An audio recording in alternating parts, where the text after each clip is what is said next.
Buenas noches, mis estimados amigos.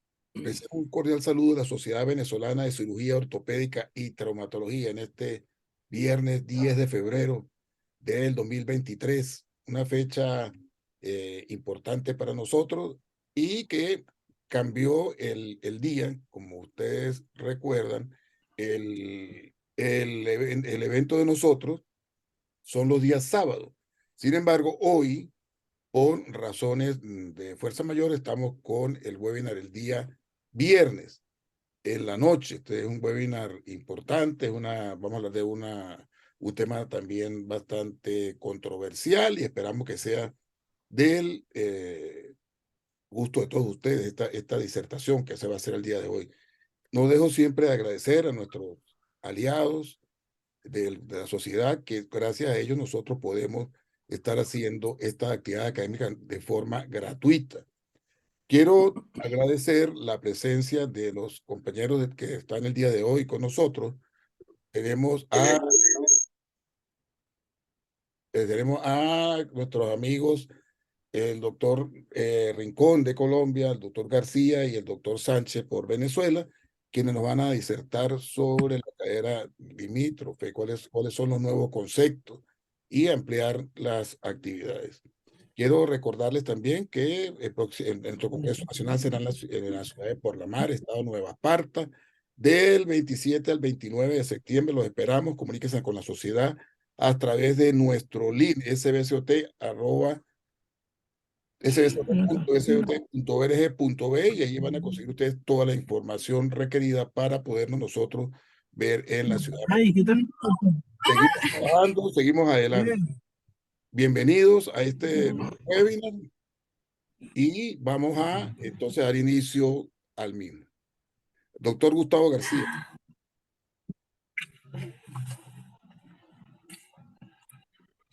Compartiendo pantalla, listo, compartir, ok. Es Sí, en nombre de la Sociedad Venezolana de Cirugía Ortopédica, la directiva actual, el doctor René Cárdenas, quien siempre ha sido consecuente con estas actividades y la hemos mantenido tratando de desarrollar. Mi persona, Fernando, Judith, Carolina, María Ángela y Carlos, estamos comprometidos con la actividad docente a nivel nacional y latinoamericana y la intención es esa, contar con grandes amigos como en este caso con Jairo. Por supuesto, ya lo dijo el presidente, doctor René Cárdenas, la industria, por supuesto, de nuestro lado que nos ayuda y nos permite hacer este tipo de actividad. Igual Y con por René, supuesto, también le hacen todo a él. la intención de estos seminarios, de estos Disculpen, webinars. vamos a Ya trancar los ya va, micrófonos, doctor, por sí, favor. ya voy a Silenciar silenciar, micrófonos, por voy a favor. silenciar a todos. Ya están silenciados, doctor. Hubo un pequeño impasse, pero ya lo vamos a... ya está listo, ya no va a operar a más nadie sin ustedes. Dale, Gustavo. Ok, ahora sí. Okay, nosotros sí, estamos ya. Dale. Perfecto, sí, le daba las gracias que va a ganar Magallanes ahorita en el juego, pero de cualquier manera estamos de parte de usted. La intención de estos seminarios, sin ser muy largo, es tratar de enseñar y tratar de revisar nuestros conceptos, nuestras actividades, nuestras prácticas y hacer el menos daño posible a nuestros pacientes. Por supuesto, hablaremos de un tema tan controversial como la cadera limítrofe, para muchos un concepto, para muchos un tema bastante nuevo o desconocido, y por eso hemos invitado a nuestro querido amigo de Bogotá, Jairo Rincón, gran consecuente con la ortopedia venezolana, gran amigo, médico especialista en ortopedia.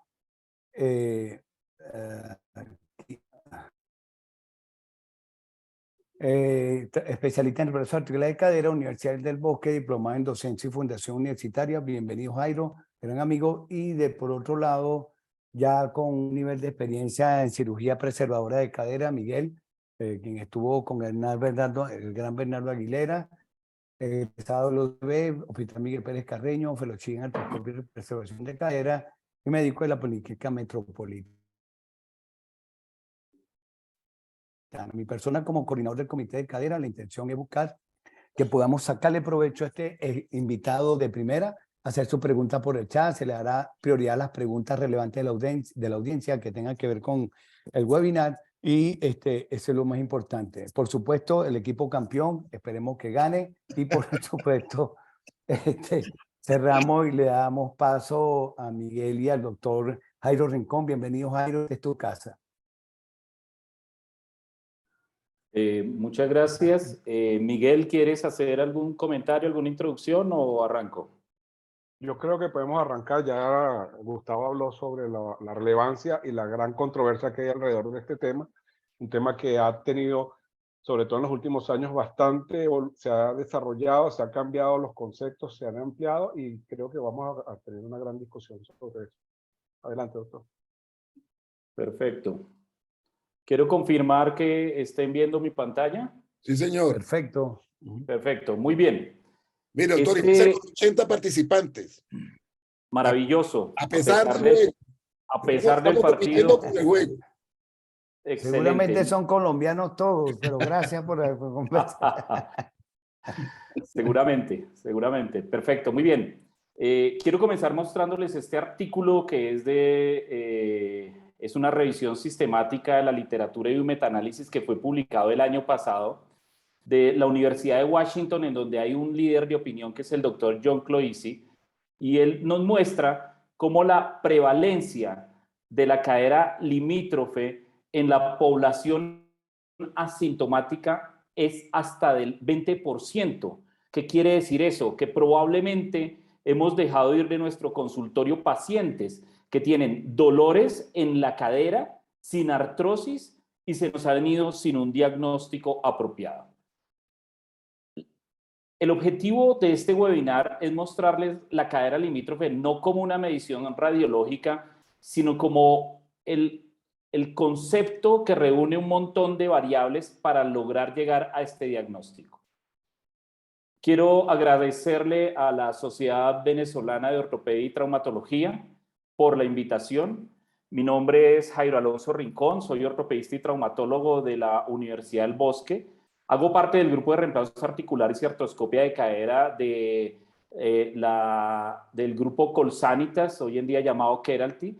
Y estas son las instituciones donde trabajo: la Clínica Universitaria Colombia, la Clínica Reina Sofía en Bogotá, Colombia. Estos son mis disclosures que realmente no tienen ninguna relevancia para esta presentación. Y los objetivos de esta presentación son tratar de que ustedes puedan diferenciar entre una cadera displásica y una cadera limítrofe y mostrarles la cadera limítrofe más allá de una medición radiológica, sino como un concepto. Comencemos a desarrollar el primer punto y remontémonos a Weaver, en donde en 1939 nos describió su ángulo, en donde midiéndolo desde el centro de la cabeza femoral hasta el borde acetabular, él nos describe que por encima de 25 grados es una cadera normal y por debajo de 20 grados es una cadera que se puede considerar displásica. Pero ya desde el principio nos dejó esta brecha entre 20 y 25 grados y es por la cual estamos aquí sentados. En la década de los 70, Severin generó una clasificación que después fue modificada, clasificación que hoy en día se sigue utilizando para la displasia de cadera. Y lo que quiero que llamen la atención es que aquí también habla que por encima de 19 grados ya se puede considerar una cadera normal. Ya más cerca, en el 2018, Paul Bolé, el canadiense, y nuevamente Cloisi en este Current Concepts, nos muestran unos valores de normalidad para la cadera. Entonces nos muestran cómo un ángulo centro-borde lateral entre 25 y 35 grados en una radiografía bien tomada anteroposterior se considera normal. Un ángulo de tónus entre 0 y 10 grados es normal. Un ángulo cervicodiafisiario normal es entre 120 y 135 y un índice de extrusión menor del 10% es normal. Ahora, hablando del falso perfil, ellos nos describen como el ángulo centro-borde anterior entre 25 y 35 grados es considerado normal. Abajo está descrito lo que para ellos se considera displasia y esto lo vamos a hacer de una manera mucho más práctica con un caso. Esto es una mujer de 38 años con dolor en la cadera izquierda con estas radiografías, en donde es evidente una insuficiencia acetabular y una alteración biomecánica de esa cadera. Entonces, los criterios que nos hablan en este documento acerca de displasia es que tengamos un centro borde lateral en una radiografía AP menor de 20, nuestro caso ejemplo tiene 16.7, un tonis por encima de 10 grados, un ángulo cervicodiafisiario por encima de 135 grados para definir una coxa valga, y en este caso tenemos 146, y un porcentaje de extrusión, o también se le llama porcentaje de Rimmer, que nos habla de la lateralización y el descubrimiento de la cabeza femoral por encima del 25%, esta cadera tiene 32%. También son importantes la medición de la distancia entre la cabeza y la línea isquiática, y cuando es mayor a 10 milímetros, también se puede considerar que es una cadera insuficiente. Y ya en la proyección falso perfil, que es una proyección que se toma llevando el rayo a 35 grados de inclinación y midiendo el cubrimiento anterior, cuando nos habla de un centro borde anterior menor a 20 grados, también se puede considerar una cadera displásica. El signo clásico de la disrupción del arco de Shenton. Y entonces hasta aquí podemos decir que tenemos estos tres escenarios: una cadera displásica con un centro borde por debajo de 20 grados, una cadera normal, y aquí esto es bien discutible, que puede ser por encima de 25, aunque para mí es por encima de 28, y ahorita les voy a explicar por qué yo creo que debe ser así, y una cadera limítrofe que se puede hablar entre 20 a 25 o 20 a 28 grados. Hablando del concepto, ya hemos visto algunas mediciones radiológicas, pero cuando queremos unir muchas variables tenemos que tener en cuenta las mediciones en el TAC, algunos elementos útiles en la resonancia magnética, algunos hallazgos de la historia clínica y definitivamente un buen examen físico. Vamos a ir desarrollando estos elementos. Tenemos a la izquierda una cadera displásica, a la derecha una cadera normal, y en el centro esta enorme zona gris, que son esas caderas que están entre 20 a 28 grados. ¿Y por qué no 27? ¿O por qué no 26? Y esta misma pregunta se lo hicieron estos autores y lo publicaron en este artículo en el 2020, y vemos cómo líderes de opinión, como por ejemplo el doctor Beer, ellos lo que hacen en este artículo es informar o mostrar cómo hay una enorme variabilidad en la definición de lo que ellos llaman una displasia borderline en diferentes estudios que tratan el tema. Entonces muestran cómo en los trabajos de líderes de opinión como el Dr. Beer, el centro borde lateral está entre 20 y 25, pero para Benjamin Dohm, por ejemplo, es a partir de 18 grados, y otros líderes como por ejemplo Matsuda se baja más y desde 16 grados ya considera una cadera limítrofe, y algunos otros como McCarthy se van hasta por encima de 28. En fin, tenemos una variabilidad que va desde los 16 grados hasta los 28 grados en esta definición de cadera limítrofe. En resumen, no hay un número que nos defina en el centro borde lo que realmente es una cadera limítrofe.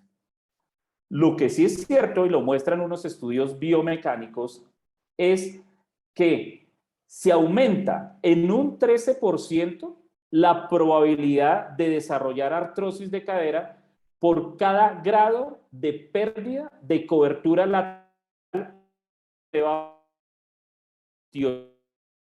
a partir de los 28 grados y de ahí para abajo, usted tiene una probabilidad del 13% de desarrollar artrosis de cadera. Es por eso, y basado en estos estudios biomecánicos, que para mí la cadera limítrofe debe ser considerada entre los 20 y los 28 grados.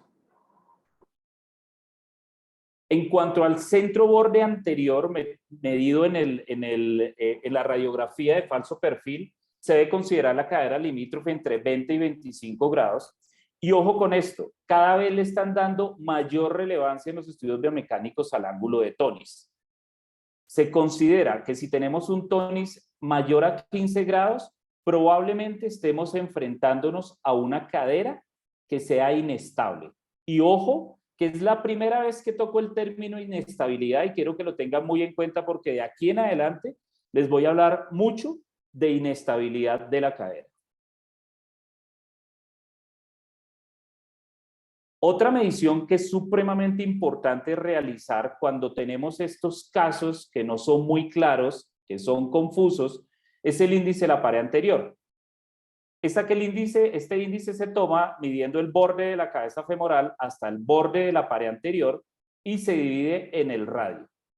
Normal, 0.41, displasia, 0.28 y se considera un acetábulo profundo en 0.61. El otro índice importante es el índice de la pared posterior. Lo mismo, del borde de la cabeza femoral hasta el borde de la pared posterior y se divide en el radio. Normal, 0.91, displasia 0.81 y un acetábulo profundo en 1.15. Y este índice que se llama índice de cobertura, en donde este documento de Parvizi nos habla de acetábulos de bajo volumen. Y esto es para que ustedes me entiendan como cuando uno tiene una cobija corta y se quiere arropar los hombros, pero se descubre los pies. Es exactamente lo mismo. Uno puede tener una pared anterior acetabular muy larga con una pared posterior muy corta o viceversa. Entonces se descubre o por delante o por detrás. Este índice nos ayuda a evaluar el volumen acetabular y encontramos algunos pacientes con radiografías aparentemente normales en donde al hacer la medición encontramos que tienen bajo volumen. Entonces tomamos la medición del borde de la cabeza femoral al borde de la pared anterior, del borde de la cabeza femoral al borde de la pared posterior, lo sumamos y lo dividimos en el radio. Normal 1.62 y se considera bajo volumen por debajo de 1.067. Este ángulo bastante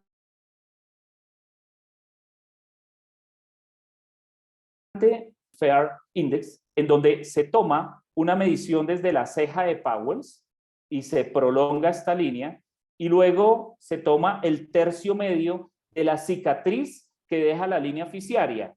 Se trazan esos ángulos y si encontramos un ángulo con apertura lateral, probablemente estamos hablando de una cadera con insuficiencia o inestable, y si por el contrario encontramos un ángulo con apertura medial, probablemente sea una cadera estable o que no tenga problema de insuficiencia. Se ha visto que por debajo de 5 grados se considera normal y a partir de los 5 grados de ahí para adelante hay una probabilidad de inestabilidad que es porcentual al aumento de los grados. Entonces, en este momento quiero detenerme y tratar de aclarar algunos términos. Tenemos entonces 3 tipos de cadera: unas caderas con displasia, unas caderas normales y otras que están en la mitad que son caderas limítrofes, que tienen 2 patrones. Patrones de inestabilidad o patrones de pinzamiento o patrones estables. Mientras que las caderas displásicas, que las clasificamos leve, moderado a severo, pero hay aquellas caderas que algunos artículos o parte de la literatura los consideran displasias borderline o displasias limítrofes y que a mi modo de ver son caderas limítrofes pero que son inestables.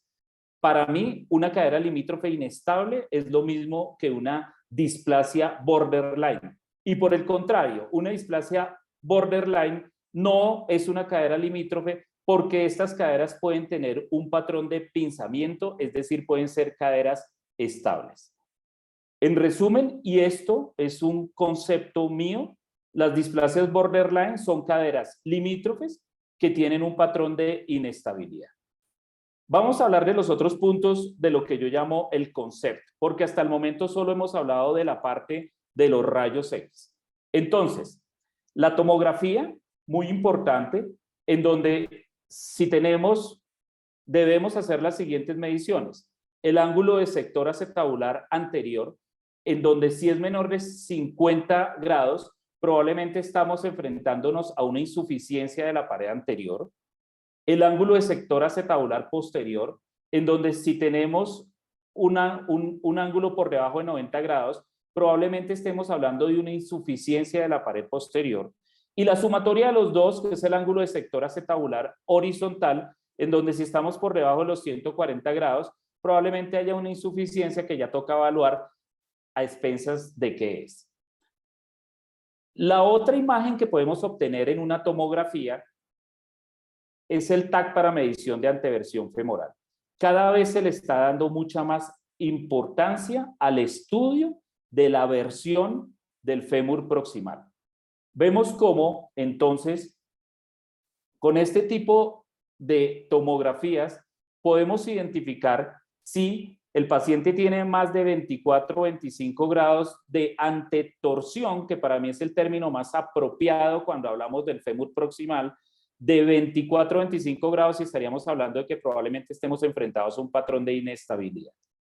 Estas imágenes corresponden a una paciente que ahorita vamos a verla en el examen físico.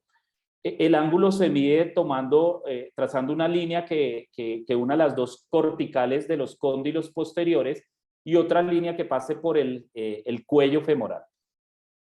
Aquí vemos en esta reconstrucción 3D cómo el fémur y el cuello y la cabeza miran verdaderamente hacia adelante. Y este es uno de los artículos que yo más les recomiendo a ustedes. Es un artículo que salió este año y habla sobre la combinación de la versión femoral y la versión acetabular mediante un índice que se llama de McKibben. Este artículo fue desarrollado por el grupo de Berna. Pues aquí hay varios líderes de opinión, el doctor Tanas, el doctor Siebenroth, el doctor Stepachen, el doctor Tidlersch. Y básicamente les voy a mostrar cómo en la primera horizontal podemos encontrar un acetábulo que mira hacia adelante con un fémur que mira hacia adelante. Un acetábulo que mira hacia adelante con un fémur con una versión normal. Un acetábulo que mira hacia adelante con un fémur que mira hacia atrás. En esta horizontal podemos encontrar acetábulos con versión normal, pero el fémur mira hacia adelante, acetábulo con versión normal, el fémur con una versión normal y un acetábulo con versión normal, pero el fémur mirando hacia atrás. Y en la última horizontal encontramos acetábulos retroversos con un fémur anteverso, un acetábulo retroverso con un fémur orientado adecuadamente y un acetábulo retroverso con un fémur también retroverso. Entonces, ellos hablan de un término que son las caderas compensadas. Y entonces vemos cómo estas que están en verde claro, que son las de las esquinas, a pesar de que el acetábulo es retroverso, el fémur es anteverso y podría compensar sin generar tanta patología. Y viceversa, un acetábulo que es bien anteverso con un fémur retroverso podría generar una cadera compensada. Lo ideal es este cuadro que tenemos aquí en verde oscuro, que es el fémur con una versión normal, un acetábulo con una versión normal. Y el peor escenario son los que están en rojo, que están en los extremos, en donde por donde usted lo mire va a generar pinzamiento y va a generar problemas biomecánicos dolorosos. Pasando al siguiente renglón de nuestras variables para evaluar este tipo de caderas está la resonancia. Y este artículo, nuevamente, del grupo de los suizos, nos muestra la relación entre el ilio capsularis, que es un músculo que está adosado a la cápsula anterior, y femoral. El ilio capsularis tiene un volumen similar al recto femoral. Aquí en esta esquina vemos una cadera insuficiente, displásica, lo cual obliga a nuestro músculo iliocapsularis a compensar esa inestabilidad anterior.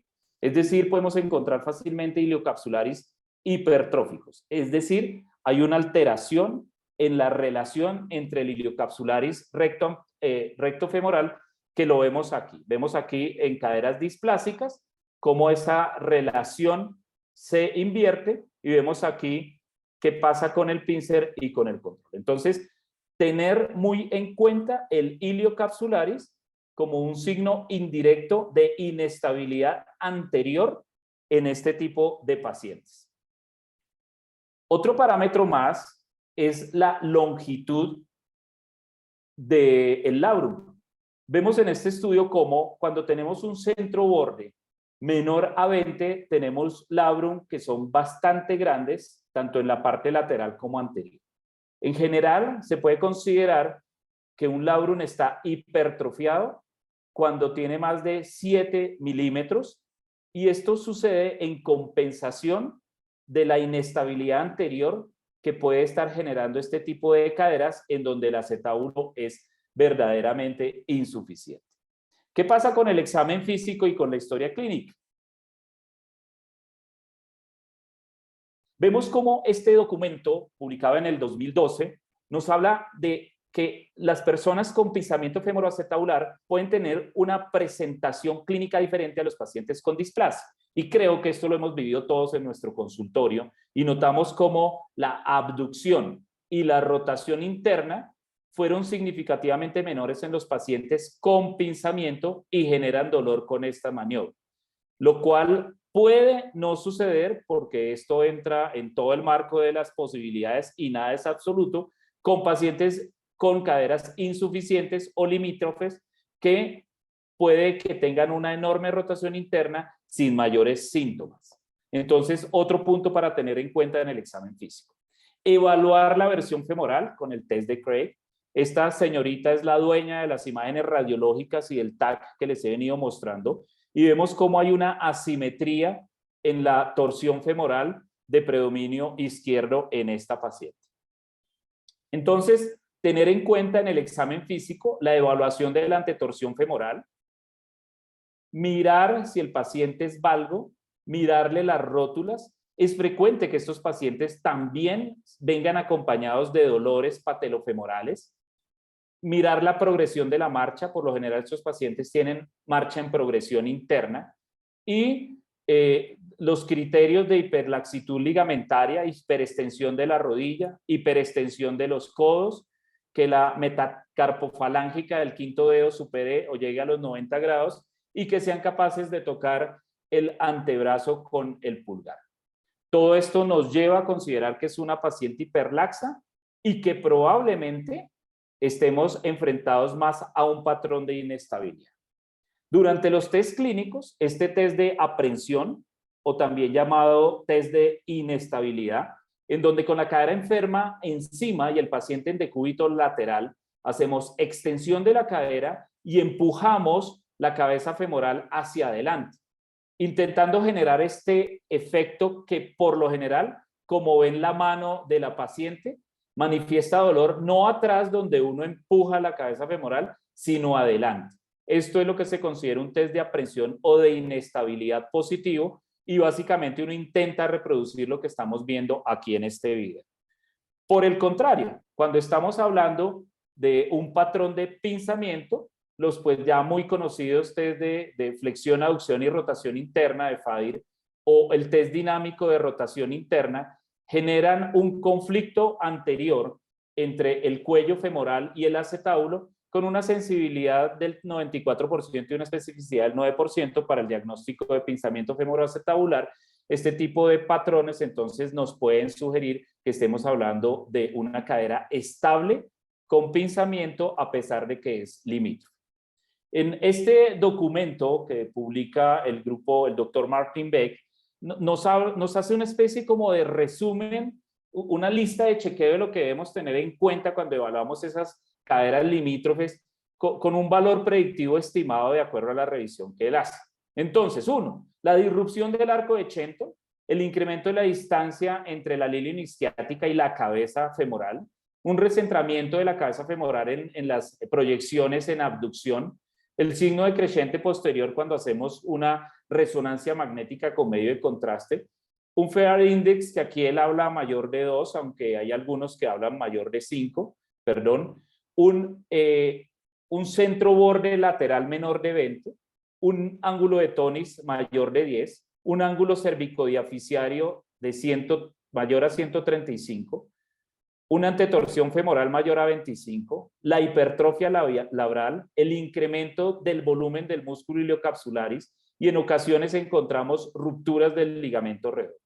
Todas estas consideraciones en las radiografías, en el TAC y en la resonancia nunca aparecen todas, pero hay que tenerlas en cuenta para analizar a qué patrón estamos enfrentados.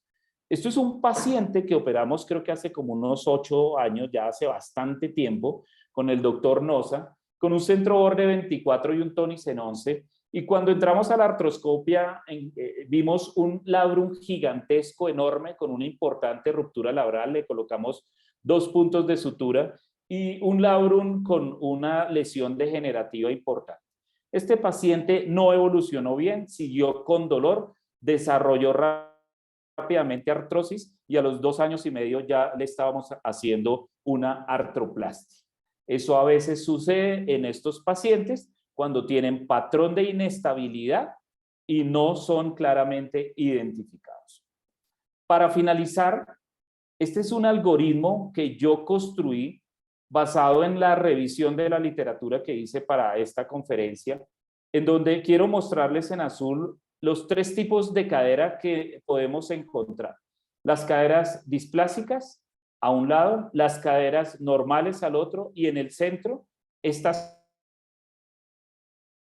zona gris en la literatura, porque para esto hace falta muchísimos trabajos de investigación y muchísimos estudios, que son las caderas limítrofes. Estas caderas limítrofes, como les dije, pueden tener un patrón de pinzamiento o que sean caderas estables, pero igual siguen siendo caderas limítrofes, o que sean inestables.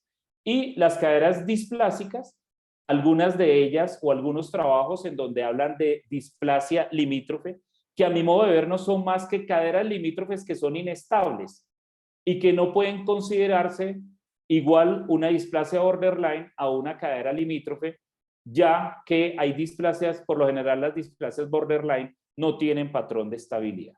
Por lo general encontramos, o lo que siempre debemos medir en las imágenes son el centro borde lateral, el centro borde anterior, el índice de la pared anterior, el índice de la pared posterior y evaluar la profundidad acetabular.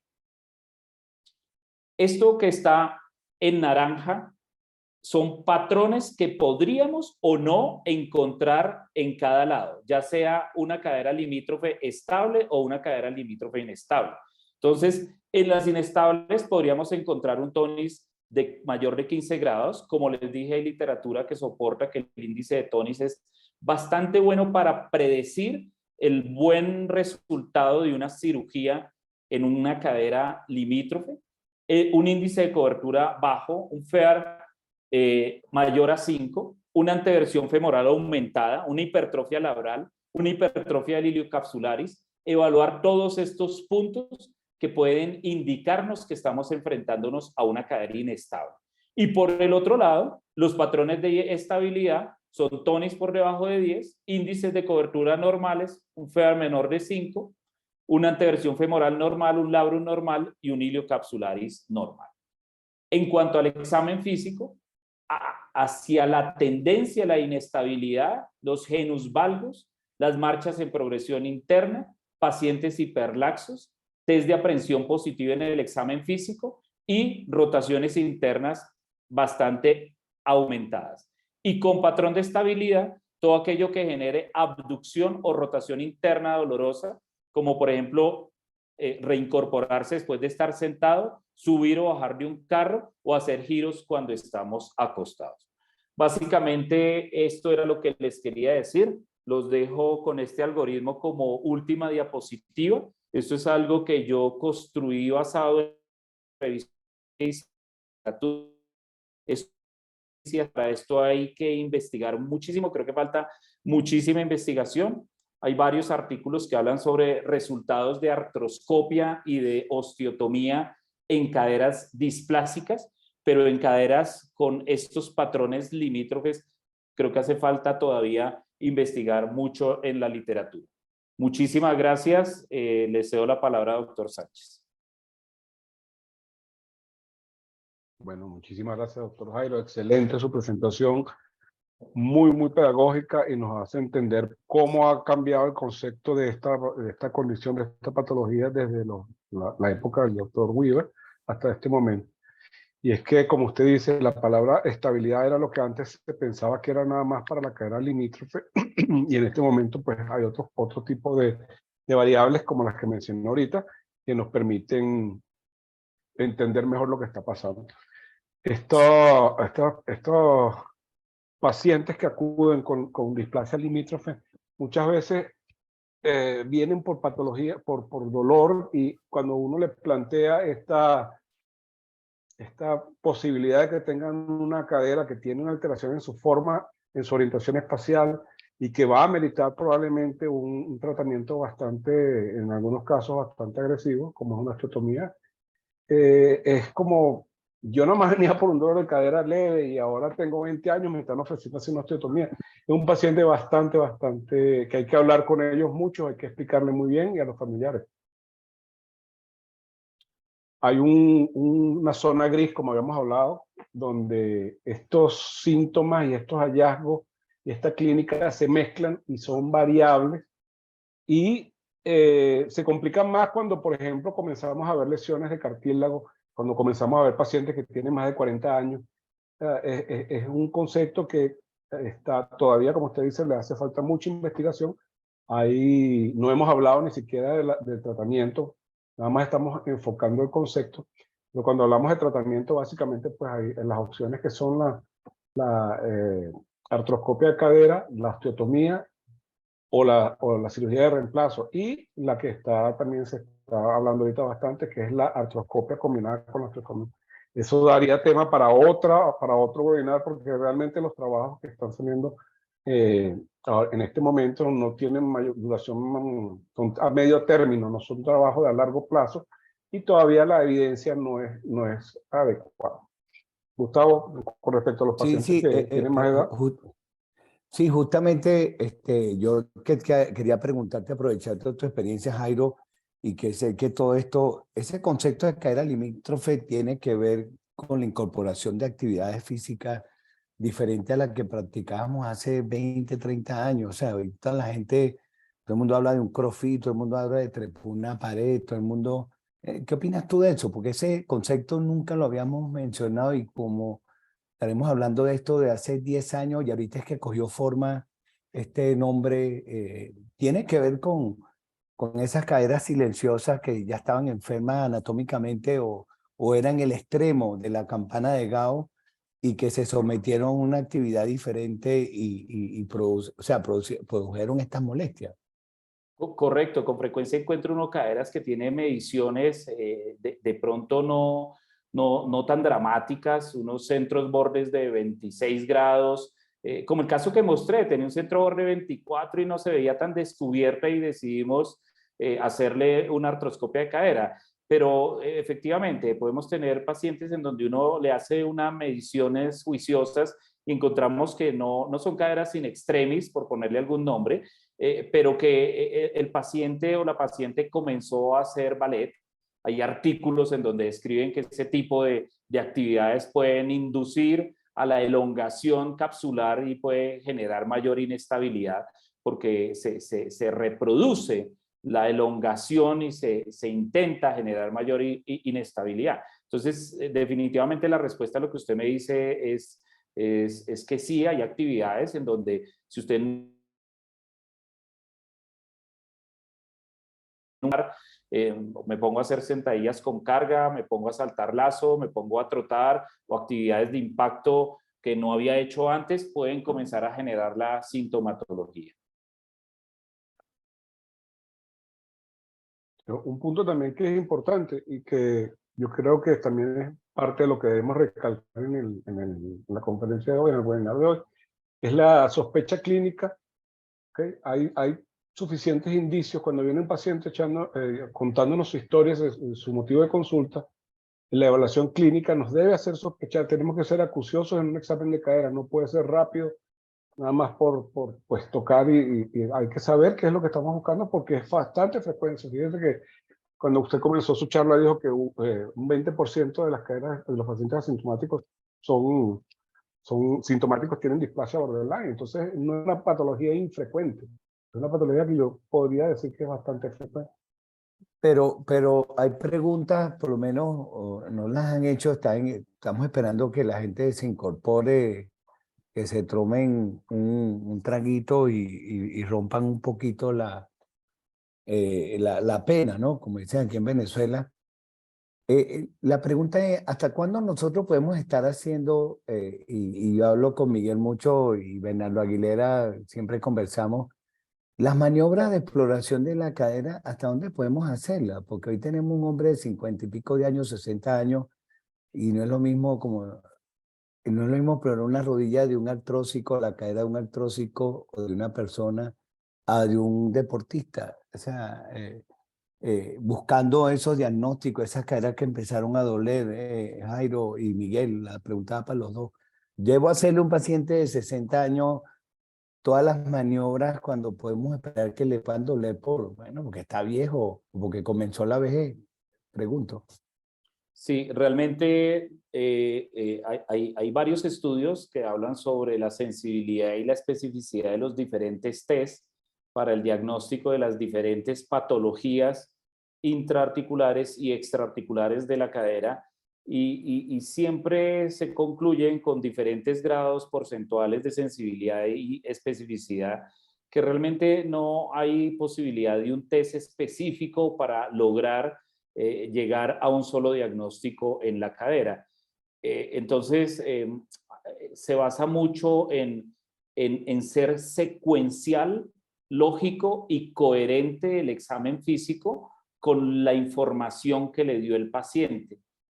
Entonces, si yo veo que una paciente me dice que tiene, o un paciente me dice que tiene dolor al subir o al bajar de un carro, que tiene dolor con los giros en la cama, que tiene dolor al reincorporarse, probablemente yo estoy pensando que ese paciente pueda tener un pinzamiento femoroacetabular. Sin embargo, esto no es siempre así. Entonces es muy importante orientar los test clínicos a los hallazgos que uno ve en la radiografía y a la información que le da el paciente, porque son tantos los tests que tenemos para el diagnóstico de los isquiotibiales, para los atrapamientos del glúteo profundo, un pinzamiento isquiofemoral, etcétera, test para subespinal, test para CAM, que definitivamente no es fácil poder realizarlos todos en una sola consulta. Implicaría una consulta de más de una hora realizar todos estos tests. Entonces, sí es real que debemos conocer todos los tests y que debemos orientar esos tests a la información que nos da el paciente y a los hallazgos que encontremos en la radiografía. Miguel, un comentario. Sí, bueno, esa es siempre la discusión a la que llegamos cuando hablamos de este tipo de pacientes, sobre todo los pacientes que no son tan jóvenes, porque tienen por encima de 45 o 50 años. Yo creo que también hay que escuchar al paciente, qué es lo que quiere el paciente. Obviamente nosotros tenemos una serie de exámenes, de maniobras que nos van a dar una valoración clínica. Podemos utilizar los mejores instrumentos para hacer una evaluación radiológica o imagenológica. Y si tenemos un paciente que pues entiende dónde está parado por su edad, que no acepta, que tiene un daño articular muy bajo, y bajo la conciencia de que él entienda que pues es un procedimiento que no va a ser a largo plazo el mejor, se podría pensar en esto. De hecho, ahorita acaba de salir un trabajo bien interesante en el artróscopy sobre eso. Y hay una sobrevida de los pacientes de edad con dolor por pinzamiento a los 5 años mayor del 67%, con calidad de vida adecuada, con cambios estadísticamente significativos. Entonces, yo creo que depende de lo que tú veas. Si tú ves un paciente que tiene y una valoración radiológica barata, económica, que puede hacer todo el mundo, es un TONI, hacer un TONI. ¿Okay? A pesar de todas que estadísticamente todas sus características no son las variables interobservadores no son tan constantes, pero una buena idea de lo que puede pasar en una cadera. Si tú tienes una cadera que tiene un tónic que está por encima de 2, pues no vamos a tener buena respuesta con tratamiento conservador. Es igual, tú tienes una cadera que tiene una displasia y tienes grandes quistes subcondrales y si tú hagas la osteotomía, vas a tener un paciente que pues no va a tener a largo plazo los buenos resultados que tiene una osteotomía bien indicada. La osteotomía bien indicada a 10 años está por encima del 70, de 80, ¿okay? De la sobrevida. Pero entonces yo diría, Miguel, ahorita que la caída limítrofe, como dice Jairo, es un concepto desde el punto de vista, si me duele, me investiga, si no duele, no lo toco. ¿Algo así, Jairo? Porque hay Sí, una sí, pregunta en el chat de sí. Traumapet, no sé quién es Traumapet, no se identificó, que cuál es el protocolo para una cadera limítrofe en edad juvenil.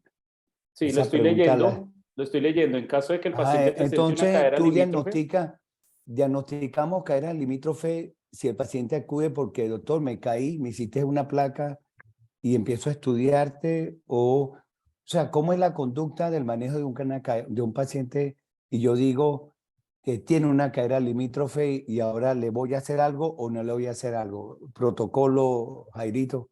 bueno, la primera pregunta es, si el paciente no tiene dolor, yo prefiero no hacerle absolutamente nada. Si es Buena. el escenario que usted me plantea, el paciente se cae, se le toma una radiografía de cadera y encuentro que es una cadera limítrofe. Si el paciente supera el dolor del trauma, yo no le hago absolutamente ninguna intervención. Concepto a retener.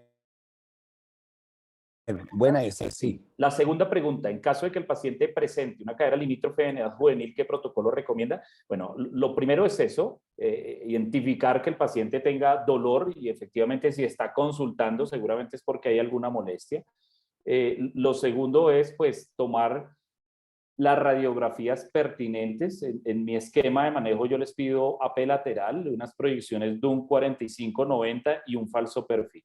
Eso es el set primario de radiología que yo le pido al paciente. Luego intento identificar si el paciente tiene un patrón de inestabilidad o es un patrón de pinzamiento basado en todos los conceptos que yo ya generé y de acuerdo a eso voy tomando decisiones. Si por ejemplo veo que es un paciente que tiene una marcha en progresión interna, un incremento en la rotación interna con el test de Craig, si percibo que es una paciente hiperelástica, probablemente estoy sospechando que tenga una cadera limítrofe con un patrón de inestabilidad. Entonces me gustaría saber qué tanto mira ese fémur hacia adelante, qué tanta cobertura tiene ese acetábulo en la parte anterior y pues hago las mediciones radiológicas correspondientes y podría ayudarme de un TAC para medición de anteversión femoral y un TAC de caderas para evaluar la cobertura anterior y evaluar qué tanta torsión femoral tiene ese paciente. Evaluaría lo que les mostré en la resonancia, la longitud del labrum, la hipertrofia del iliocapsularis, miraría el índice de McKibben y ya basado en eso podría determinar si el paciente tiene una tendencia a la inestabilidad o si lo que tiene es una cadera limítrofe, pero que no es inestable, lo cual me llevaría a una conducta diferente. Entonces, básicamente ese es el protocolo que yo le haría a esta paciente, que va muy de la mano con la diapositiva final, en donde mostré el algoritmo que intenté resumir en esa diapositiva todo lo que se dijo durante la presentación. Perfecto. Yo creo que es importante, doctor, ese artículo que usted presentó del índice de McKibben, es un artículo que lo debe leer todo aquel que haga cirugía de cadera, no solamente el que haga preservación, el que coloque una prótesis, porque ese match entre la orientación de cabeza, de acetábulo y cabeza femoral y versión femoral o torsión femoral es muy importante a la hora de poner una prótesis. Hay pacientes que tienen retroversiones acetabulares y tienen retroversiones, y si usted coloca una prótesis en esa posición que se la plantea la anatomía, va a tener algunos problemas. Entonces, es importantísimo. Todo aquel que haga cadera debería leer ese artículo. Es sumamente interesante, muy orientador y te da una visión diferente. Después que tú entiendes exactamente lo que te están diciendo ahí, te da una visión diferente de cómo manejar esas caderas. Sí. Había otra duda que a mí me salta Bueno, una es justamente, o sea, Jairo y tú, Miguel, ustedes también hacen reemplazos de cadera. ¿Cuál es el límite entre preservación y profilaxis? O sea, porque yo puedo llegar a un paciente, lo dijo Jairo ahorita, Jairo, y tiene que ver con el mensaje, si no duele, no lo toque. Pero yo sí veo una cadera con unos ángulos alterados, según mi información, debería hacer algo, porque el día de mañana esa persona puede agarrarse, una muchacha o un muchacho se enamora de una persona que hace CrossFit y lo tiene de vuelta a la consulta.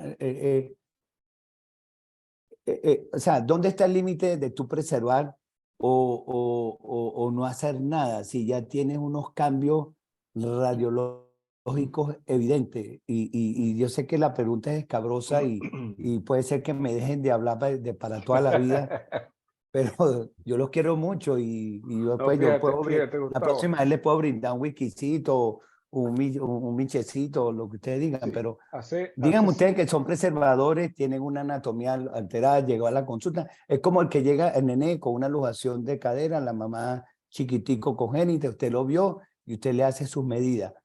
Por favor, con la mano en el pecho. ¿Cómo lo orientan? ¿Preservación, profilaxis o no hacer nada ante una, morfología ósea alterada? Fíjate, hasta ahora, y discúlpeme que vaya primero, doctor, le explico mi evolución con respecto a ese punto. Muchas veces uno dice, pues no operas hasta que no duele, y esa angustia que tú tienes ahorita, la he tenido yo con muchos pacientes que les descubres algo, sabes que se va, con el tiempo hay un desgaste mayor de esa articulación por la orientación, pero no tiene dolor. Hace 6 años era pecado en la preservación de cadera hablar de profilaxis. ¿Okay? No estaba bien visto, ni siquiera te aceptaban la pregunta en algunos foros, ¿ok? Hace 6, 7 años. Eso ha ido cambiando, sobre todo por no cambiando, sino que se está abriendo como una brecha cuando hablamos, por ejemplo, de tratar el pinzamiento femoroacetabular bilateral, ¿ok? Hay algunos trabajos en los que se está haciendo bilateral en mismo tiempo quirúrgico, y cuando tú revisas el detalle del trabajo, la otra cadera que se opera tenía los índices, tenía la forma, pero el dolor y los scores preoperatorios eran bastante diferentes. Entonces, pues es eso. Acuérdate que el dolor es subjetivo. Hay un grupo de pacientes que ya lee, que ya sabe, ya entiende lo que es la alteración de la cadera, ya sabe cuáles son los fines de la preservación, y te exige, llega a exigirte, yo quiero operarme las 2 caderas. A mí no me duele, pero ya está igualita, tengo lo mismo y yo me quiero operar las 2 caderas. Eso es otro grupo de pacientes. Yo creo que eso con el tiempo va a variar. Creo que sí, creo que va a pasar lo mismo que pasó con el genomaro y el genovalgo de la rodilla. Se sabe que a la larga eso produce un desgaste terrible. Se va a recambio. O sea, tienes que identificar el síntoma precoz. Yo con los pacientes que llegan, como dice, con esa cadera limítrofe estable, que inclusive no saben que tienen eso, no tienen dolor, vienen por otra cosa, los observo, les hablo, les doy una charla completa de lo que es una cadera que se puede inestabilizar en cualquier momento, y que al menor cambio que tenga en su clínica, pues debe acudir nuevamente a la consulta. No sé si más o menos. Jairo, ¿algún comentario? Preservación, profilaxis, radiología Sí, claro que sí. anormal, morfología ósea anormal. Sí, claro que sí. Mire, el primer concepto que yo quiero dejar claro es que la artrosis de cadera tiene un componente mecánico, anatómico y un componente biológico. El primero, eventualmente es susceptible de que nosotros lo podamos modificar mediante un procedimiento de preservación, pero el segundo no. Y hay pacientes que, a pesar de que nosotros hagamos esa biomecánica, de todas maneras el paciente va a ir mal y va a terminar en artrosis. Por otro lado, esto es un tema de escuelas y yo he visto ambos perfiles.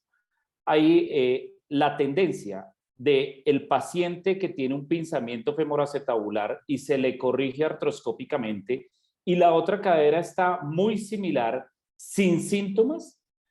Sobre todo hay artículos y hay trabajos de nuestros colegas y amigos chilenos en donde han mostrado que si usted en esa cadera, aún sin síntomas, tiene una rotación interna menor a 15 grados y tiene un ángulo alfa aumentada, ellos consideran que tienen la autoridad, la autorización para operarlo, porque es un paciente que con estas condiciones de limitación en la rotación interna y de una deformidad CAM evidente, deben ser llevados a cirugía profiláctica, como usted lo dice. Yo evito operar y evito tocar pacientes que no les duela. Y le voy a dejar este último concepto. Yo no saco el apéndice porque de pronto en un año me va a dar apendicitis. Eso. Yo espero a que haya la enfermedad o a que haya los síntomas para realizar la intervención o realizar el procedimiento quirúrgico. Sin embargo, ese es un tema que está bien debatido y cuando quiera le acepto el whisky para que lo sigamos discutiendo. Vale. Anotado, está anotado. Bueno, te vamos a esperar en septiembre para nuestro congreso. La otra pregunta, ¿qué pasa con los pacientes hiperlaxos que a veces están por debajo de la mesa, wow, y pueden hacer todo lo que quieran? ¿Qué nos cuentas de eso, Jairito? Sí, Hiperlaxitud definitivamente. y cadera limítrofe. Definitivamente es un parámetro para mí supremamente importante y la razón es que los pacientes con hiperlaxitud ligamentaria se ha visto que tienen, aquí yo estoy leyendo la pregunta y ella pregunta dos ítems puntuales. Voy a leer la pregunta para los que no lo ven, la doctora Medina. En cuanto al examen físico, ¿la hiperlaxitud tiene alguna influencia en el diagnóstico o en el tratamiento? En ambas cosas. En el diagnóstico, un paciente con una cadera limítrofe y que es hiperelástico podría, ojo que digo podría, porque es que estas son consideraciones que deben ser la sumatoria de todas las cosas y variables que yo les acabo de decir. Un paciente con hiperlaxitud y cadera limítrofe podría condicionar a que estamos enfrentados a una cadera inestable. Y basado en muchos otros factores, probablemente en estos pacientes, el hacer una artroscopia de cadera se ha visto que en estos pacientes hiperlaxos tiene una mayor tendencia a la falla. Entonces la respuesta de la doctora Medina es que sí, la hiperlaxitud ligamentaria, la artroscopia de cadera en pacientes hiperlaxos, no es que siempre fallen, ojo, pero sí hay una mayor predisposición a la falla. Y la recomendación en estos casos es hacer una capsulorrafia si usted le va a hacer una artroscopia.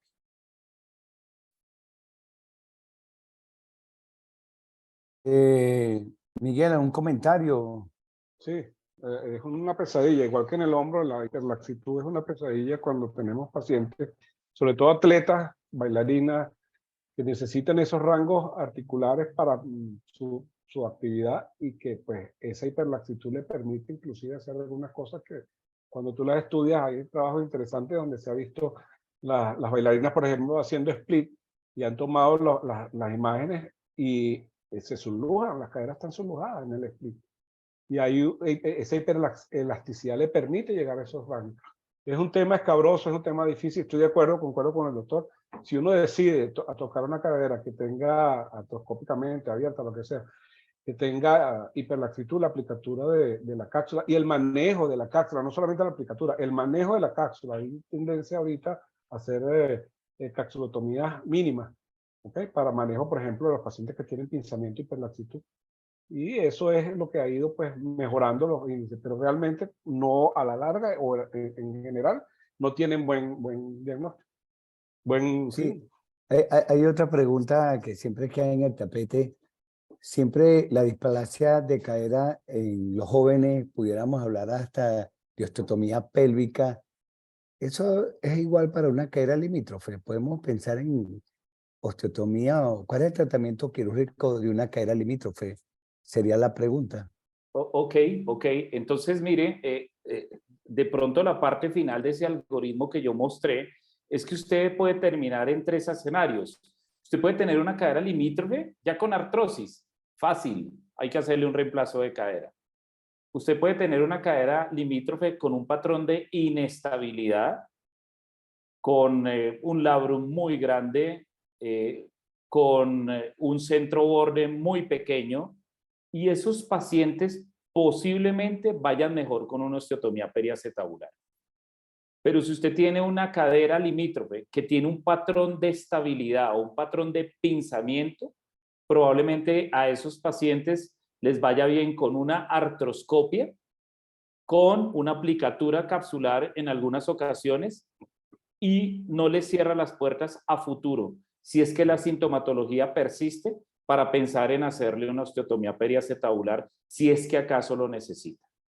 Todo esto basado en todas las mediciones que acabo de mencionar, en las características del paciente, de hiperlaxitud, de inestabilidad en el examen físico, de aumento de la versión femoral. Hay algunas veces que uno encuentra que lo que el paciente necesita es una osteotomía femoral desrotatoria como parte fundamental del tratamiento. Entonces, no es una regla de cocina, cadera limítrofe igual a artroscopia, no. La cadera limítrofe puede tener varias direcciones: reemplazo de cadera, osteotomía periacetabular, artroscopia de cadera, y le sumo eventualmente una osteotomía de rotatoria cuando encontramos fémures con una antetorsión femoral bastante aumentada, que los hemos visto en algunas ocasiones. Ese último punto, estoy absolutamente de acuerdo con usted. Ese último punto es importante. Yo cada vez más estoy haciendo tomografías con cortes de cóndilo para ver la versión femoral, el cambio de la estadística como que se ha visto, y esos pacientes que se hacían una artroscopia perfecta y seguían con sintomatología, tiene mucho que ver con estos detalles. Si tienes una versión femoral alterada, pues va a haber una mecánica alterada.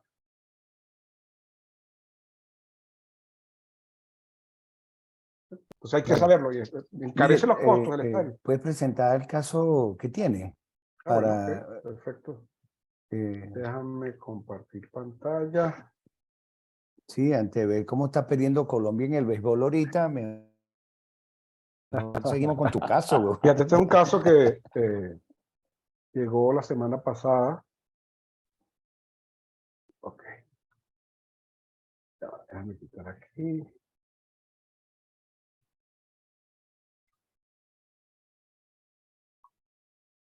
Un paciente de 20 años que consultó por dolor lumbar y dolor en cadera derecha sin desencadenantes aparentes de 2 meses de evolución.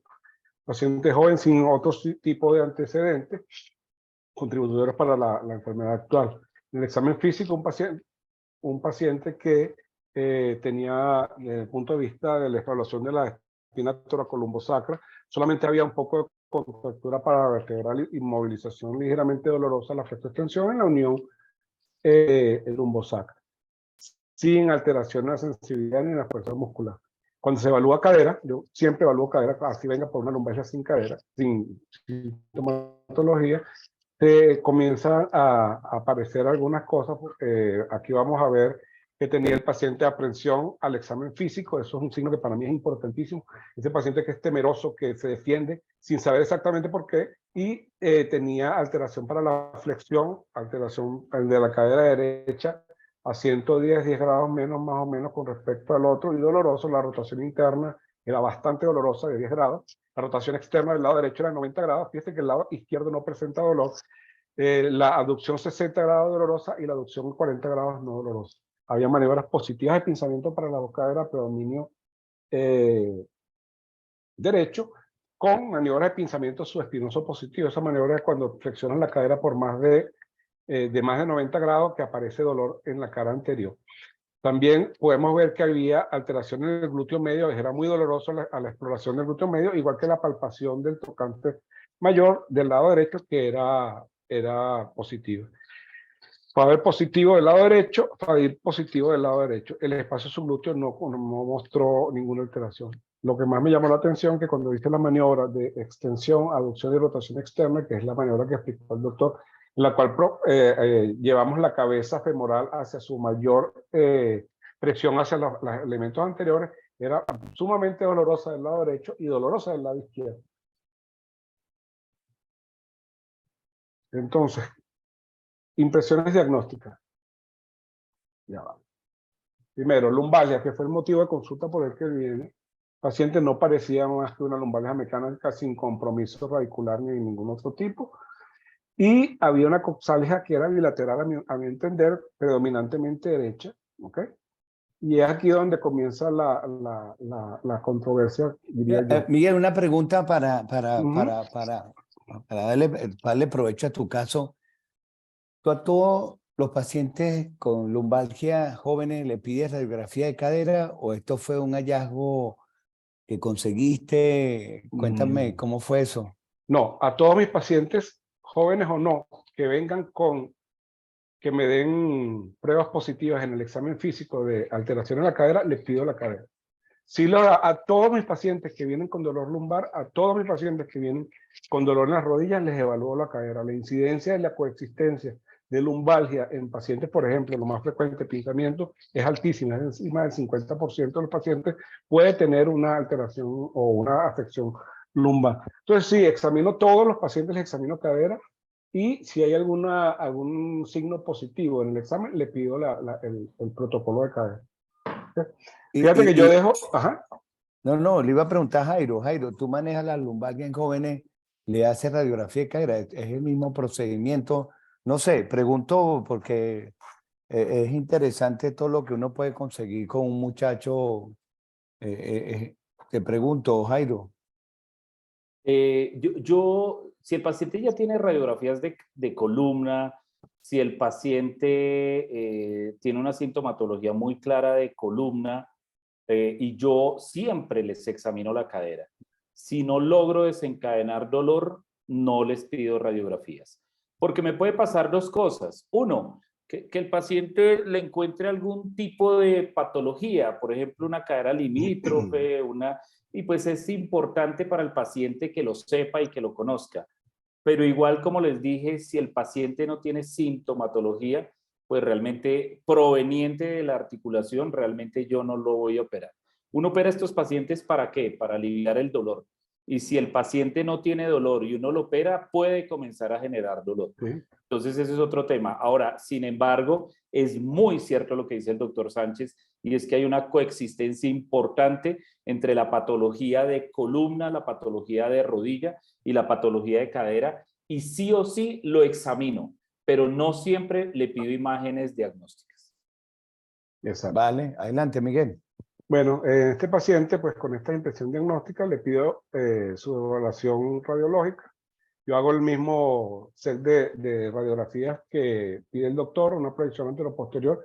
Yo la pido con apoyo y 20 o 15 grados de rotación interna en miembros inferiores, la proyección de un 45-90 grados y un falso perfil de cadera. En este caso también pedí la columna lumbosacra y en la columna lumbosacra no había mayor alteración, estaba dentro de límites normales. Es importante, antes de pasar a ver los estudios, y esto es una cosa que yo siempre en todas las charlas la recalco, hacer estas proyecciones no es una cosa de otro mundo. Son sumamente sencillas, se hacen en 5 minutos. Me las hice a mí 5 minutos. Si usted sabe lo que hay que hacer y cómo hacerlo, eso no necesitas equipos de otro planeta. Y tienes casi todos los centros te pueden hacer una radiografía de buena calidad. Solamente hay que saber cómo hacerla. No es una cosa de otro mundo. Esta es la radiografía anteroposterior con apoyo del paciente. Me recuerdo 20 años. ¿Algún comentario? Bueno, le toca hablar a Jairo, mijo, que es el Sí, invitado. sí. Yo soy Sí, aquí. claro que sí. Claro que sí. Es evidente que hay un acetábulo insuficiente. Es evidente que hay una distancia aumentada entre la línea isquiática y la cabeza femoral. Tenemos un abombamiento en la transición cabeza-cuello femoral que condiciona un CAM asociado. Realmente estamos enfrentados a una cadera con una verdadera displasia bilateral de predominio derecho. Y les recuerdo que la izquierda no duele, no fue sintomática para la consulta. Y aquí yo, como dice el doctor, pues todos esos signos los evalúo. Cuando hacemos el ángulo centro-borde lateral, a mí me da estas mediciones.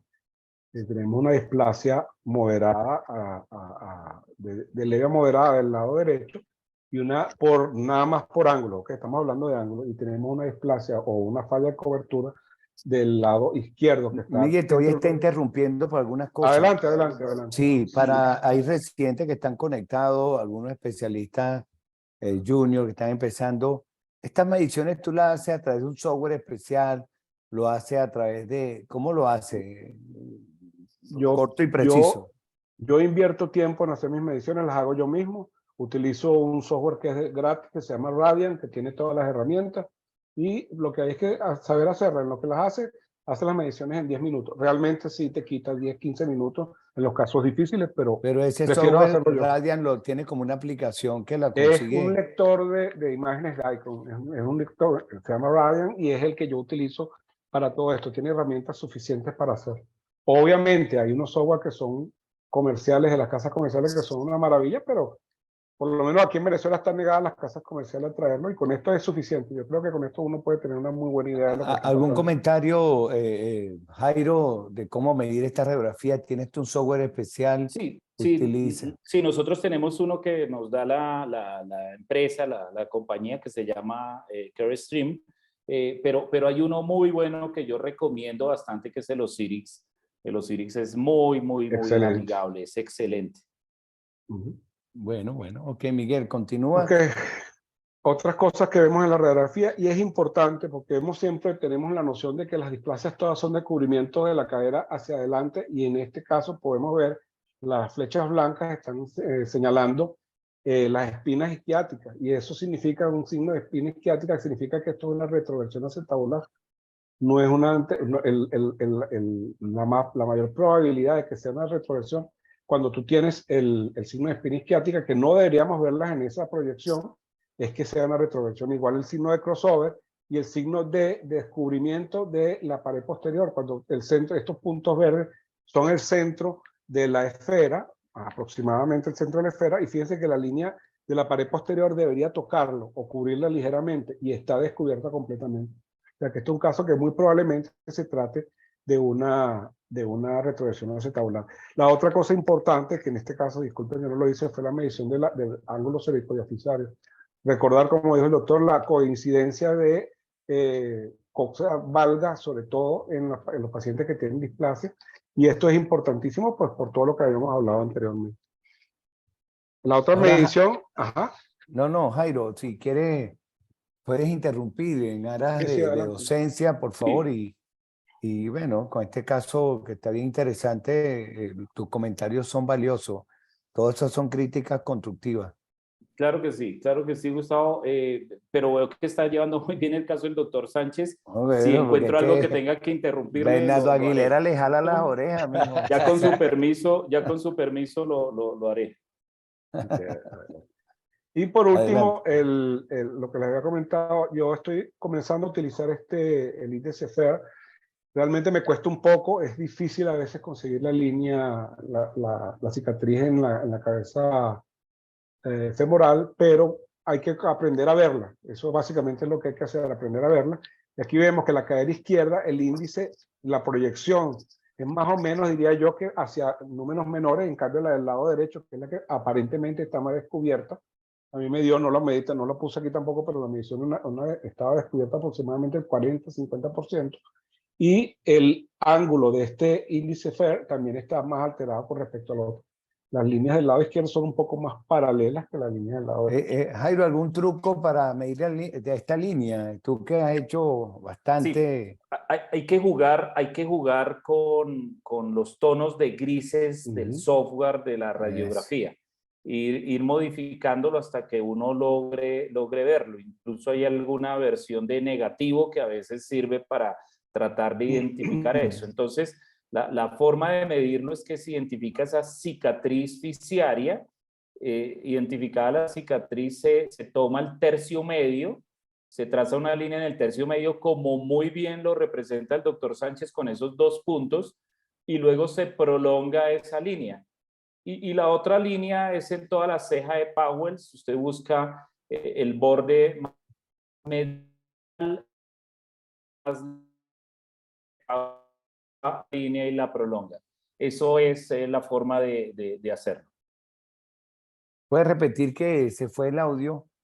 La ceja de Powell. Ok, entonces usted toma la ceja de Powell, el borde más medial de la ceja de Powell, el otro punto lo pone en la parte más lateral de la ceja de Powell y luego traza una línea y la prolonga Y entonces, si hay una apertura lateral, probablemente usted esté hablando de una cadera que sea inestable o insuficiente. Si la apertura es lateral, perdón, es medial, probablemente usted esté hablando de una cadera estable, que si duele, pues probablemente no sea un patrón de inestabilidad. Como le digo, no hay ningún signo radiológico que sea concluyente 100%, pero se ha visto que el ángulo de Tonis, obviamente el centro borde y este FAIR cada vez le han venido dando más relevancia.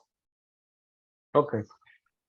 Siguiendo con las mediciones, en el DUN de 45 grados podemos ver que el ángulo alfa está alterado ligeramente del lado derecho, pero del lado izquierdo sí está francamente alterado. ¿Ok?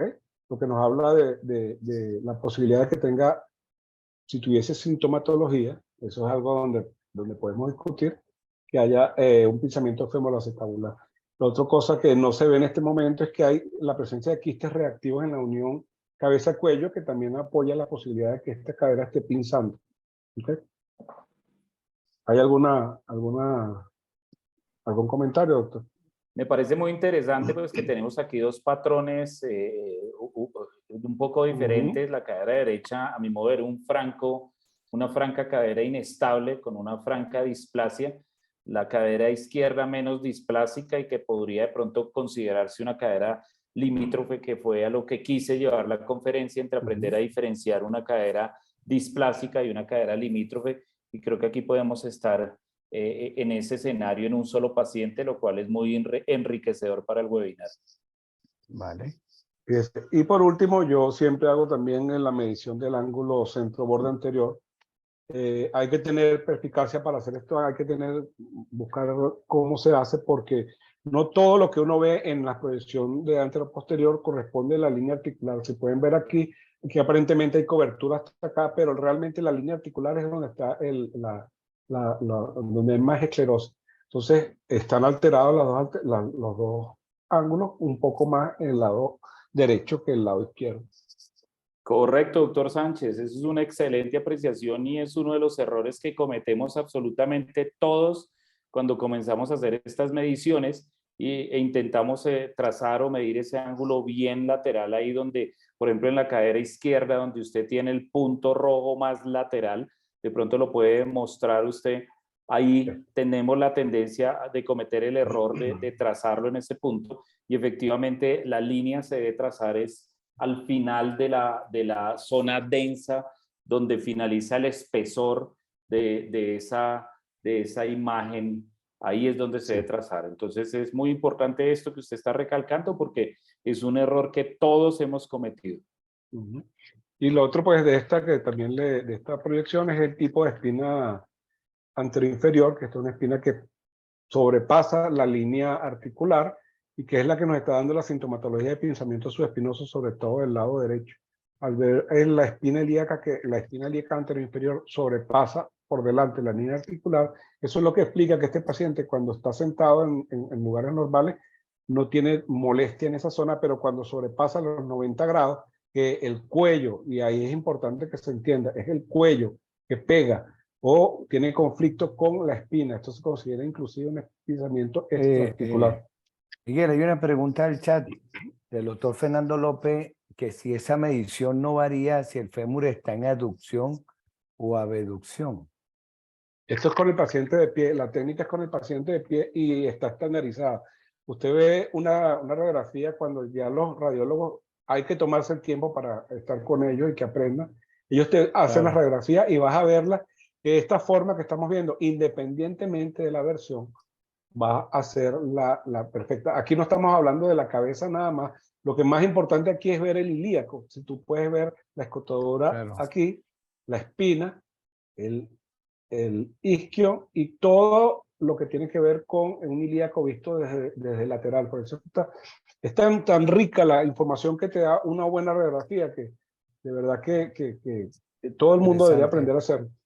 Correcto, se debe tomar a 35, el rayo debe entrar a 35 grados, ¿no?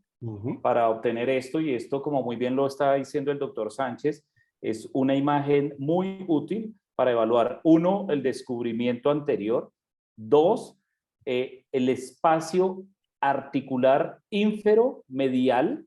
Doctor Sánchez, no sé si lo muestra como para que la gente... Exacto, ese espacio es muy importante verlo en esta proyección.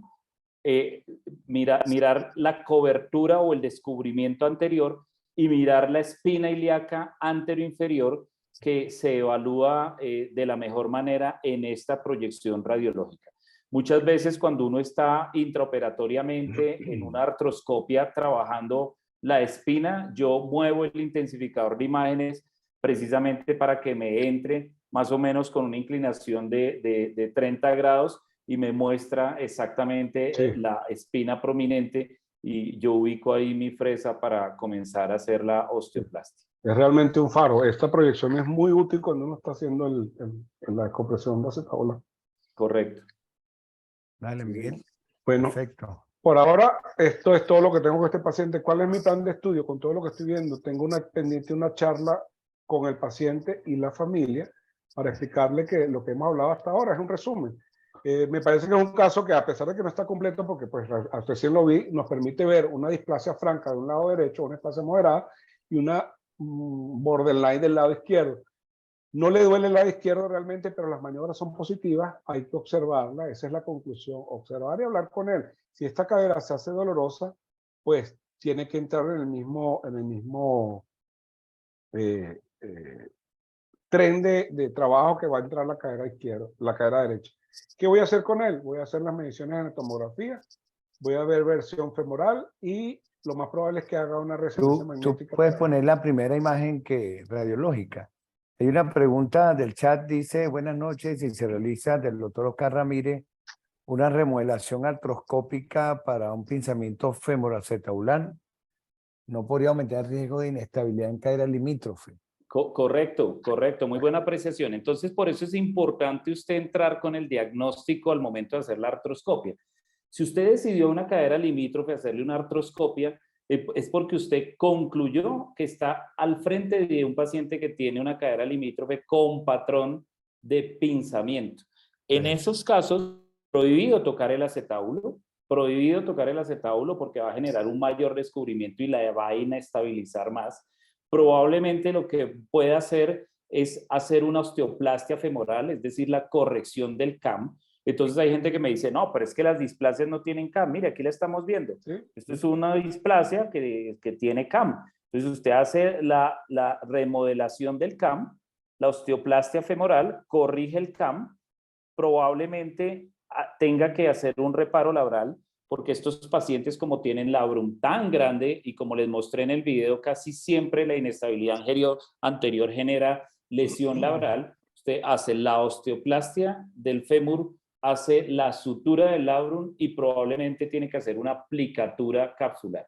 Ahora, en este caso específico que está mostrando el doctor Sánchez, efectivamente complementar los estudios, pero así, pues con todo el cuadro clínico que usted me muestra, yo pienso que este paciente tiene indicado una osteotomía periacetabular en la cadera derecha y yo dejaría la cadera izquierda esperando a ver cómo evoluciona. Probablemente después de la rehabilitación y la recuperación de la osteotomía periacetabular derecha, el paciente puede que genere compensación de las cargas, ecualización y de pronto no le duela tempranamente la cadera izquierda. Cuando la cadera izquierda le comience a doler, pues miraría a ver cuál es el mejor escenario. Sí, yo quería hacer una observación también al respecto. La mayoría de estos pacientes, cuando se someten a la artroscopia, cuando tienen displasias o displasias limítrofes, la lesión no es del labrum como tal, es la unión condrolabral y hay delaminación del borde externo del acetábulo, que es lo grave. Definitivamente las inestabilidades asociadas a lesiones CAM son más de este tipo de patrón, donde hay una delaminación del cartílago. Y esa delaminación del cartílago es la que está asociada con la artrosis a largo plazo. Entonces, volvemos a lo mismo. Uno se hace la artroscopia, repara esa lesión, pone los puntos como usted muy bien hizo en su caso, ahí se vio, y haciendo todo lo que hay que hacer, haciéndolo bien, inclusive hay pacientes que no van a ir bien. Simplemente no van a ir bien porque ya el daño está instaurado, hay un daño celular que no vemos, que no entendemos todavía porque no lo vemos ni siquiera cuando metemos la cámara.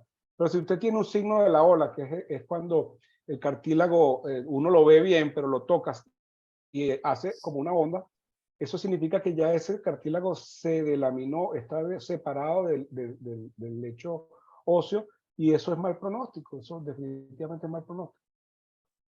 Bueno, perfecto. Ya, Miguel, para dejar de compartir, ya nos queda poco tiempo para no agotar a nuestro querido invitado Jairo.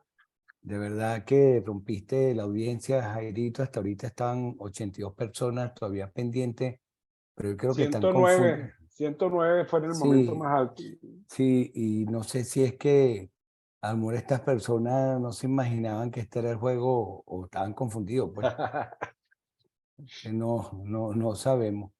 Entonces, de cualquier forma, Jairo, gracias de verdad. Si quieres algún concepto a retener de la conferencia, te agradecemos y dejamos después que cierre el profesor Reni tus palabras de verdad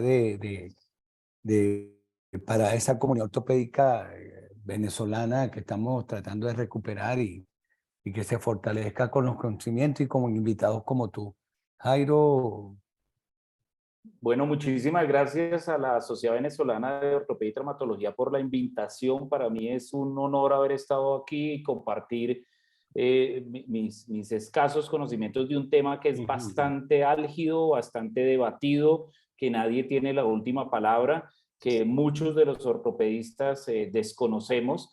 Creo que este tipo de escenarios son supremamente importantes para todos los niveles de atención, estudiantes, residentes, como usted lo dijo, cirujanos de cadera que están comenzando. Son conceptos que debemos recalcar y de pronto el mensaje que yo quiero dejar es que en este tipo de situaciones uno tiene que ser organizado, tiene que ser sistemático, tiene que tener un orden mental en la evaluación de este tipo de pacientes, porque son un montón de cosas y un montón de conceptos que tiene uno que organizarse con el discurso del paciente, con las imágenes radiológicas y con lo que encuentra en el examen físico para lograr hacer un diagnóstico más acertado.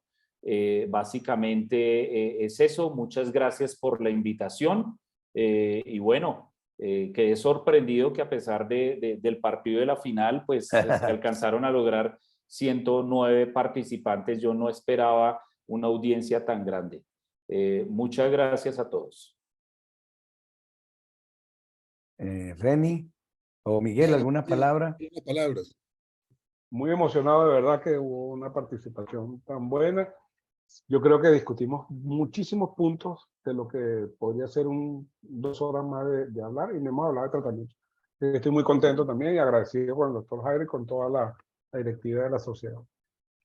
Bueno, y sí, con los participantes que también están bastante activos, gracias a Dios. Está muy activo. Le informo lo siguiente: recibí información de grupos residentes que están conectados a un solo computador porque están de guardia o están, porque yo estaba preocupado que dije que no los veía. Entonces, no, que estamos en varios conectados. Entonces, esto es un falso negativo porque tenemos más de 109 más de conectados. Entonces, fue bastante fructífero, un tema muy interesante. En verdad lo disfrutamos, aprendimos y queda mucho por estudiar, pero creo que abrió un abanico de preguntas a todos los residentes, los especialistas jóvenes que nos adentramos en este mundo, igual los estudiantes de medicina, que también se les está formando en la parte de la alteración del sistema musculoesquelético, para que vayan viendo y teniendo conocimiento de lo importante que es esta especialidad. Muchas gracias, mi amigo. Espero verlo el 27 al 29 de septiembre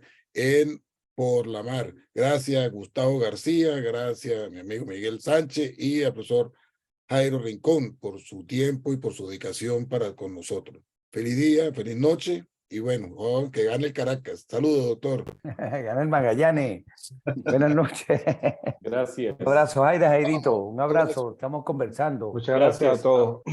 Aquí me quedo un poquito, aquí me quedo un rato. Ok, gracias. Gracias, Le debo un tintico. Un abrazo. Así es. Gracias a todos. Gracias, Reni, por el Chao, tiempo Estamos hablando. y espacio.